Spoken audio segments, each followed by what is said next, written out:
প্রিয় বন্ধুরা, প্রেরণা একাডেমি চ্যানেলে তোমাদের সকলকে স্বাগত জানাই। আজকের ভিডিওতে আমরা মঙ্গল কাব্য থেকে গুরুত্বপূর্ণ তথ্যগুলিকে একত্রিত করে খুব সুন্দরভাবে সাজিয়ে তোমাদের সামনে উপস্থাপন করব। মনসা মঙ্গল থেকে যাবতীয় গুরুত্বপূর্ণ প্রশ্নের উত্তর তোমরা এই ক্লাসটিতে পেয়ে যাবে। আশা করছি ভিডিওটি তোমাদের কাজে লাগবে।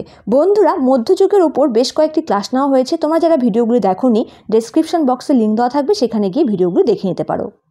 চলো তাহলে শুরু করা যাক। আর হ্যাঁ বন্ধুরা, চ্যানেলে নতুন হলে আমাদের পাশে থেকে চ্যানেলটিকে অবশ্যই সাবস্ক্রাইব করে রেখো। মঙ্গল কাব্য কাকে বলে? মঙ্গল কথাটির অর্থ কল্যাণ। মধ্যযুগে রচিত দৈব মাহাত্ম্য প্রচারমূলক আখ্যান কাব্যকে মঙ্গল কাব্য বলে। প্রকৃতপক্ষে মঙ্গল কাব্যকে দুটি শ্রেণীতে ভাগ করা যায়। কি কি? পৌরাণিক ও লৌকিক। মঙ্গল কাব্য অন্য যে নামে পরিচিত তা হচ্ছে আখ্যান কাব্য। মঙ্গল কাব্যের মূল উপজীব্য বিষয় হল দেবদেবীর গুণগান। মঙ্গল কাব্যের রচনাকাল পঞ্চদশ শতক থেকে অষ্টাদশ শতকের শেষ অবধি।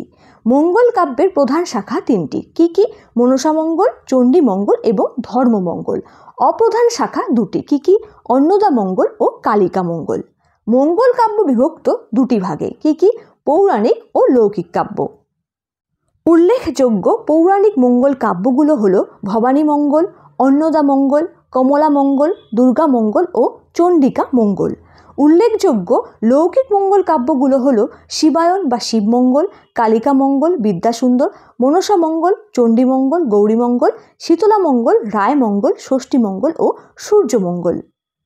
মঙ্গল শব্দটি উল্লেখ থাকার পরেও মঙ্গল কাব্য হিসেবে বিবেচিত নয়। কি কি? চৈতন্য মঙ্গল, গোবিন্দ মঙ্গল এবং সারদা মঙ্গল। একটি সম্পূর্ণ মঙ্গল কাব্যে প্রধান অংশ থাকে চারটি। কি কি? বন্দনা, আত্মপরিচয়, দেবখণ্ড, নরখণ্ড ও আখ্যায়িকা। মঙ্গল কাব্যে প্রধানত ব্যবহৃত হয়েছে পয়ার ছন্দ। ডক্টর দীনেশচন্দ্র সেনের মতে মঙ্গল কাব্যে সন্ধান পাওয়া গেছে ৬২ জন কবির। মঙ্গল কাব্যের প্রধান দেবদেবী হলেন মনসা, চণ্ডী, ধর্মঠাকুর ও শিব। মঙ্গল কাব্যের মধ্যে সবচেয়ে জনপ্রিয় হল মনসা মঙ্গল। এবার আমরা জেনে নেব মনসা মঙ্গল কাব্য থেকে গুরুত্বপূর্ণ তথ্যগুলি। মঙ্গল কাব্যের প্রাচীনতম ধারা হল মনসা মঙ্গল। মনসা মঙ্গল কাব্য রচিত হয় সুলতান হোসেন শাহের আমলে। মনসা মঙ্গল কাব্যের অপর নাম পদ্মপুরাণ। মনসা মঙ্গল কাব্যের উল্লেখযোগ্য চরিত্রগুলি হল মনসা দেবী, চাঁদ সদাগর, বেহুলা ও কেতকা দেবী। মনসা মঙ্গল কাব্যের কবিদের মধ্যে উল্লেখযোগ্য হল কানা হরিদত্ত, বিজয়গুপ্ত, দ্বিজ বংশীদাস, নারায়ণ দেব, বিপ্রদাস পিপলাই, কেতকা দাস ক্ষেমানন্দ। সর্বাপেক্ষা জনপ্রিয় মনসা মঙ্গল কাহিনী হল চাঁদ সদাগরের বিদ্রোহ ও বেহুলার সতীত্ব কাহিনী। মধ্যযুগে সবচেয়ে প্রতিবাদী চরিত্র হল চাঁদ সদাগর। মনসা দেবীর অপর নাম কেতকা ও পদ্মাবতী। মনসা মঙ্গল কাব্যের অপর নাম পদ্মপুরাণ। মনসা মঙ্গল কাব্যের আদি কবি কানা হরিদত্ত। মূর্খে রচিল গীত না জানে মাহাত্ম্য, প্রথমে রচিলা গীত কানা হরিদত্ত। বিজয়গুপ্তের কাব্যের এই চরণ দুটি থেকে জানা যায় কানা হরিদত্ত মনসা মঙ্গল কাব্যের আদি কবি। কানা হরিদত্তকে আদি কবি বলেছেন বিজয়গুপ্ত। মনসা মঙ্গল কাব্যের শ্রেষ্ঠ কবি হলেন বিজয়গুপ্ত। ফুল্লশ্রী গ্রামের বিজয়গুপ্ত জন্মগ্রহণ করেন। তিনি পূর্ববঙ্গের সবচেয়ে জনপ্রিয় কবি। বিজয়গুপ্তের পিতার নাম সনাতন ও মাতার নাম রুক্মিণী। তিনি নিজেকে সনাতন তনয় রুক্মিণী গর্ভজাত বলেছেন। সুলতান হোসেন শাহের আমলে বিজয়গুপ্ত মনসা মঙ্গল কাব্য রচনা করেন। তার মনসা মঙ্গল কাব্যটি পদ্মা পুরাণ নামেও জনপ্রিয়।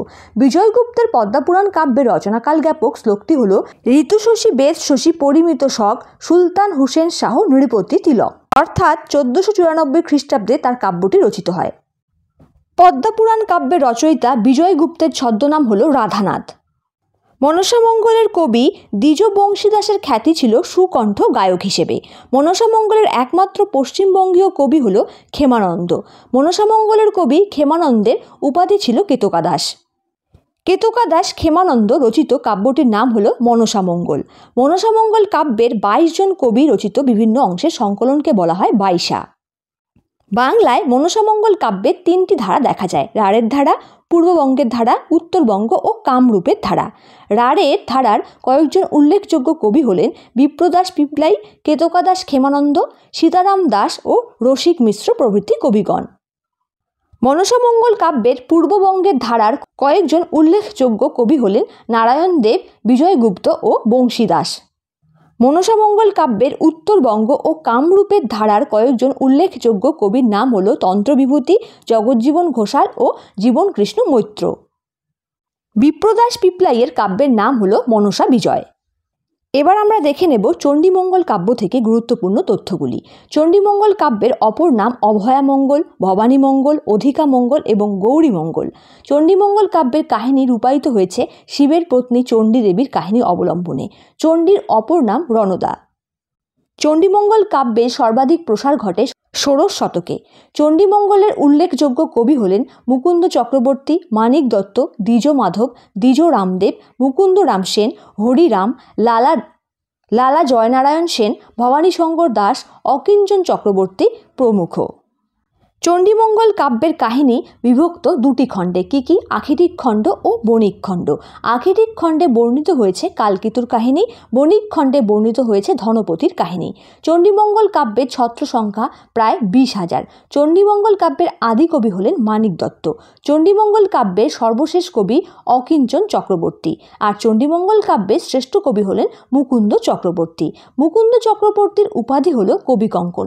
তাকে এই উপাধি দেন জমিদার রঘুনাথ রায়। রঘুনাথ রায়ের অনুরোধে চণ্ডীমঙ্গল কাব্য রচনা করেছিলেন তিনি। মুকুন্দ চক্রবর্তীর জন্মস্থান বর্ধমান জেলার দামুন্না গ্রামে। মুকুন্দ চক্রবর্তী চণ্ডীমঙ্গল কাব্য লেখেন বাংলার সুবেদার মান সিংহের রাজত্বকালে।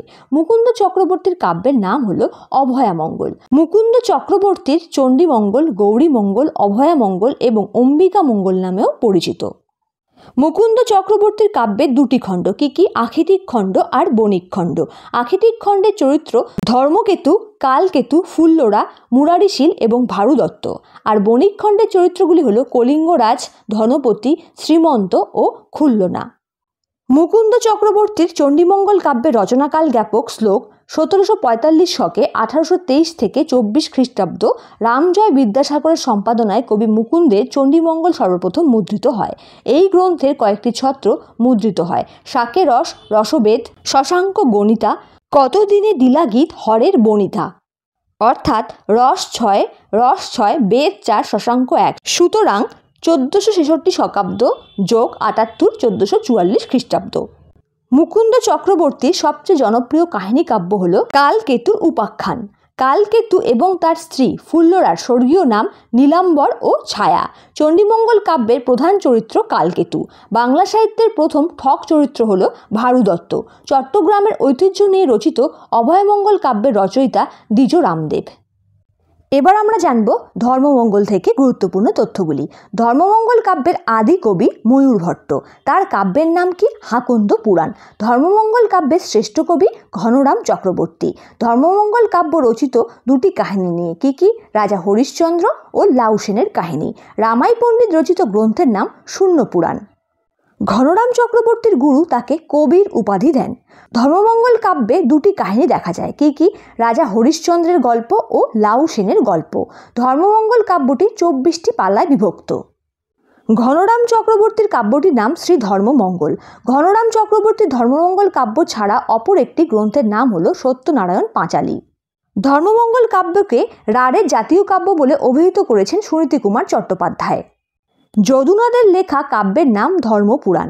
ধর্মপুরাণ সম্পাদনা করেছেন বসন্ত কুমার চট্টোপাধ্যায়। ধর্মমঙ্গল কাব্যের দুইজন প্রধান কবি হলেন রূপরাম চক্রবর্তী ও ঘনরাম চক্রবর্তী। ধর্মমঙ্গল কাব্যের উল্লেখযোগ্য কবি ময়ূর ভট্ট, আদি রূপরাম, খেলারাম চক্রবর্তী, মানিক রাম, শ্যাম পণ্ডিত, সীতারাম দাস, রাজারাম দাস, রামদাস আদক, দ্বিজ প্রভুরাম, ঘনরাম চক্রবর্তী, রামচন্দ্র বন্দ্যোপাধ্যায়, সহদেব চক্রবর্তী ও নরসিংহ বসু। খেলারাম চক্রবর্তী ধর্মমঙ্গলের কাহিনী নিয়ে রচনা করেন গৌড় কাব্য। বাঁকুড়া রায় ধর্মদেবতার নাম। এবার আমরা জানব অন্নদামঙ্গল কাব্য সম্পর্কে। অন্নদামঙ্গল কাব্যে বর্ণিত হয়েছে দেবী অন্নদার বন্দনা। অন্নদামঙ্গল কাব্যটি 8টি পালায় বিভক্ত। অন্নদামঙ্গল কাব্য বিভক্ত 3টি খণ্ডে। কি অন্নদামঙ্গল, কালিকামঙ্গল বা বিদ্যাসুন্দর কাব্য, মানসিংহ বা অন্নপূর্ণা মঙ্গল। কালিকামঙ্গল বা বিদ্যাসুন্দর কাব্য অন্নদামঙ্গল কাব্যের একটি অংশ মাত্র। সমগ্র অন্নদামঙ্গল কাব্যের মধ্যে সর্বোৎকৃষ্ট প্রথম খণ্ড। অন্নদামঙ্গল কাব্যের প্রধান কবি ভারতচন্দ্র রায়গুণাকর। রায়গুণাকর ভারতচন্দ্রের অন্নদামঙ্গল কাব্যটি 1752 খ্রিস্টাব্দে রচিত হয়। মধ্যযুগের শেষ কবি ভারতচন্দ্র রায়গুণাকর। যুগ সন্ধিক্ষণের কবি বলা হয় রায়গুণাকর ভারতচন্দ্রকে। বাংলা সাহিত্যের প্রথম নাগরিক কবি ভারতচন্দ্র রায়গুণাকর। ভারতচন্দ্র রায় গুণাকর সভাকবি ছিলেন নবদ্বীপের রাজা কৃষ্ণচন্দ্রের। তার আদেশেই ভারতচন্দ্র রায় অন্নদামঙ্গল কাব্য রচনা করেন। মহারাজা কৃষ্ণচন্দ্র রায় ভারতচন্দ্রকে রায় গুণাকর উপাধি দেন। কবি ভারতচন্দ্র অন্নদামঙ্গল কাব্যের শুরুতেই গণেশ বন্দনা করেছেন। ভারতচন্দ্রের জীবনাবসানের মাধ্যমে অবসান ঘটে মধ্যযুগের। ভারতচন্দ্র রায় সত্যনারায়ণ পাঁচালী রচনা করেন দুটি, হীরালাল রায় ও রামচন্দ্র মুন্সির আদেশে। মৈথিলী কবি ভানু দত্তের লেখা সংস্কৃত রসমঞ্জরী কাব্যের অনুবাদ করেন ভারতচন্দ্র রায় গুণাকর। ভারতচন্দ্রের অসমাপ্ত নাটক চণ্ডী নাটক, নাগাষ্টক ও গঙ্গাষ্টক নামক ক্ষুদ্র কবিতাদ্বয়ের রচয়িতা ভারতচন্দ্র রায় গুণাকর। অন্নদামঙ্গল কাব্যকে কবি ভারতচন্দ্র নূতন মঙ্গল বলে অভিহিত করেছেন। ভারতচন্দ্রের অন্নদামঙ্গল কাব্যের কয়েকটি চরিত্র হল ব্যাসদেব, দেবী অন্নপূর্ণা, ঈশ্বরী পাটনি ও হরিহর। এবার আমরা জানব কালিকা মঙ্গল সম্পর্কে। কালিকা মঙ্গল কাব্য রচিত হয়েছে বিদ্যাসুন্দরের প্রেম কাহিনী অবলম্বনে। কালিকা মঙ্গল কাব্যের উল্লেখযোগ্য কবি শ্রীধর কবিরাজ, সাবিরিদ খাঁ, গোবিন্দ দাস ও রামপ্রসাদ সেন। কালিকা মঙ্গল কাব্যের আদি কবি কবি কঙ্ক। বিদ্যাসুন্দর কাব্যের রচয়িতা সাবিরিদ খাঁ কাশ্মীরের বিখ্যাত সংস্কৃত কবি বিলহনের চৌর পঞ্চাশিকা অবলম্বনে রচিত। কালিকা মঙ্গল কাব্যের শ্রেষ্ঠ কবি রামপ্রসাদ সেন। জমিদার কৃষ্ণচন্দ্র তার গানে মুগ্ধ হয়ে তাকে কবিরঞ্জন উপাধি দেন। অবশ্য কবিরঞ্জন নামে তার একটি কাব্যগ্রন্থ আছে। শাক্ত পদাবলীর জন্য বিখ্যাত রামপ্রসাদ সেন। দেবী কালীর উদ্দেশ্যে বাংলা ভাষার ভক্তিগীতি রচনার জন্য তিনি বিখ্যাত। বন্ধুরা, আশা করছি মঙ্গল কাব্য থেকে যে তথ্যগুলি দেওয়া হলো সেগুলি তোমাদের কাজে লাগবে। ভিডিওটি ভালো লাগলে ভিডিওটি তোমার বন্ধুদের সঙ্গে অবশ্যই শেয়ার করো আর আমাদের পাশে থেকে চ্যানেলটিকে সাবস্ক্রাইব করে রেখো। দেখা হচ্ছে পরের ভিডিওতে। ততক্ষণ ভালো থেকো, সুস্থ থেকো।